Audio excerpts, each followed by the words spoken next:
నమః శివాయ శ్రీమాత్రే నమః. వసంత నవరాత్రులు, చైత్ర నవరాత్రులు లేదా లలితా నవరాత్రులు. ఈ నవరాత్రులు మనము ఈ నెల మార్చి 30వ తేదీ నుంచి జరుపుకోబోతున్నాం. ఈ నవరాత్రులలో మనము అమ్మవారిని 9 రోజుల పాటు ఆరాధన చేస్తూ ఉంటాం.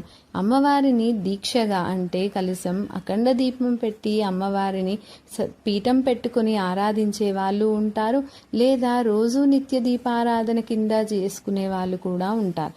నిత్య దీపారాధన కింద ఆరాధన చేసుకునే వాళ్ళు ఎలాంటి నియమాలు పాటించాలి, ఎలాంటి నైవేద్యాలు సమర్పించాలి అనే దాని గురించి ఈ వీడియోలో తెలుసుకుందాం. నిత్య దీపారాధనతో అమ్మవారిని ఆరాధన చేయాలనుకునేవారు పంచోపచారాలతో అమ్మవారిని ఆరాధన చేసి అమ్మవారికి ధూపం, దీపం, నైవేద్యం, గంధం, పుష్పం సమర్పించి అమ్మవారికి అష్టోత్తర శతనామావళితో అర్చన అనేది చేసుకోవచ్చు. మీకు వస్తే లలిత అష్టోత్తరం కానీ, లక్ష్మీ అష్టోత్తరం కానీ, లేదా దుర్గా అష్టోత్తరంతో కానీ అమ్మవారిని ఆరాధన చేయవచ్చు.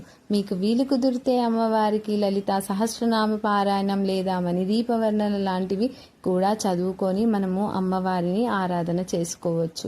అమ్మవారికి మనము ఏం నివేదించాలి అనే విషయానికి వస్తే అమ్మవారికి అన్నంతో వండిన పదార్థాలను మాత్రమే నివేదన చేయవలసి ఉంటుంది.